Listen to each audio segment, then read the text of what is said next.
I want to bring the Senate's attention to an article that appeared recently in the New York Times entitled, "Education Department Unwinds Unit Investigating Fraud at For-Profits." That's right.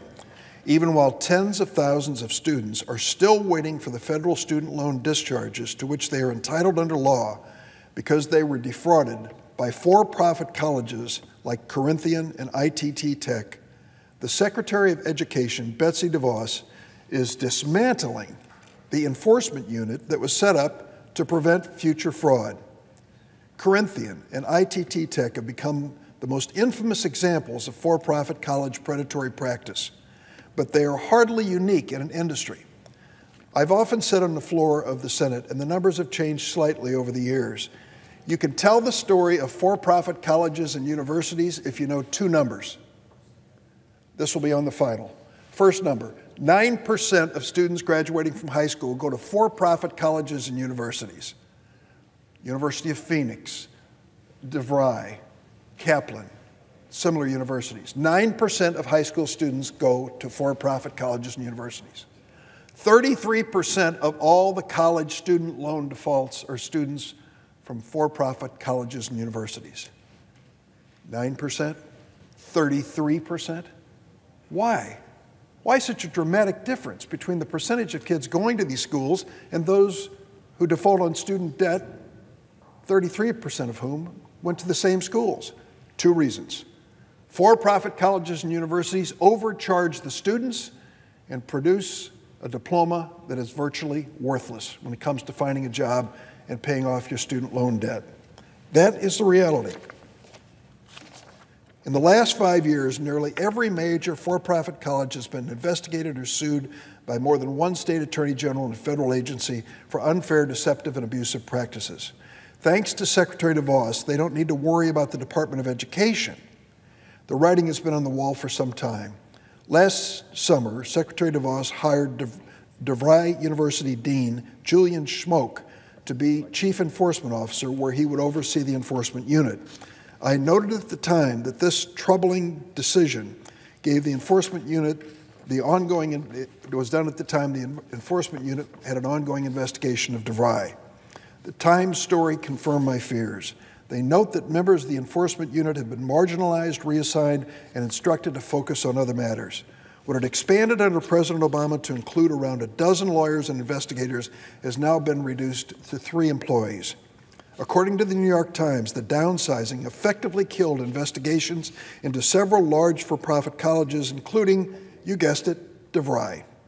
In 2016, DeVry, based out of Chicago, agreed to pay $100 million to settle a lawsuit with the Federal Trade Commission related to misleading advertising when it came to college students. Around the same time, DeVry agreed to a limited settlement with the Department of Education, but an enforcement unit investigation continued. According to the Times, the investigation became a point of contention between the department staff and the new Trump administration. But DeVry isn't the only former employer of a top DeVos advisor to escape department scrutiny. The Times article also reports the enforcement unit investigations of Bridgepoint Education and Career Education Corporation have also gone dark. The cops are leaving the beat. Bridgepoint, owner of the notorious Ashford University, has a long record of abuse.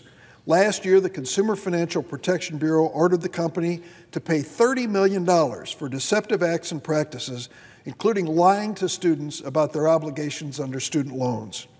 Bridgepoint, currently being sued by the California Attorney General for defrauding and deceiving students, facing investigations in Iowa, Massachusetts, New York, North Carolina, the U.S. Securities and Exchange Commission, and the U.S. Department of Justice.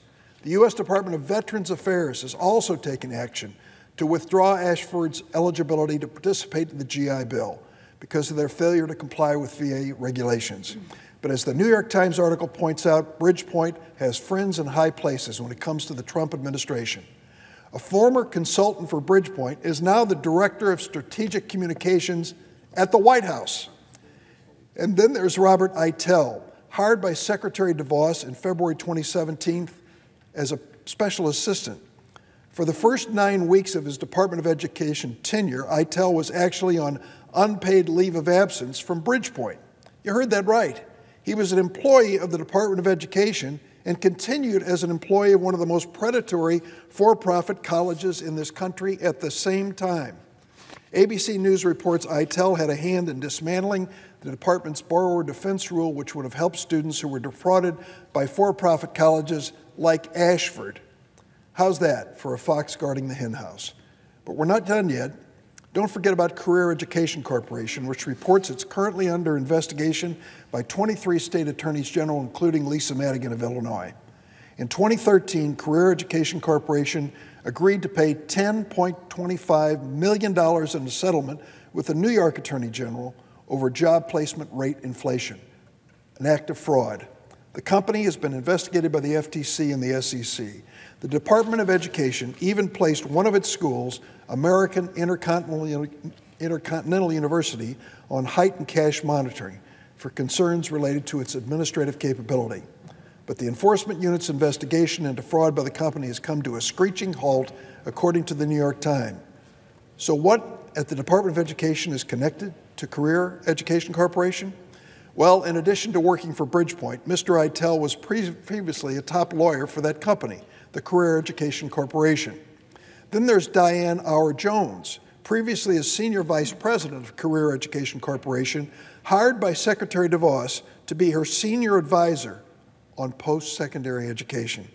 The department recently confirmed General Counsel Carlos Muniz, who previously provided consulting services to the same company. The DeVos orchestrated takeover of the Department of Education by the for-profit college industry is an embarrassment. It's an affront to students, their families, and to taxpayers. The Trump administration and Secretary DeVos are more concerned with protecting their rich buddies in the for-profit college industry than protecting America's students and their families. They don't seem to care that taxpayer dollars are being wasted as long as those dollars are going into friends' pockets. It's shameful, it's scandalous, it's become routine in the U.S. Department of Education.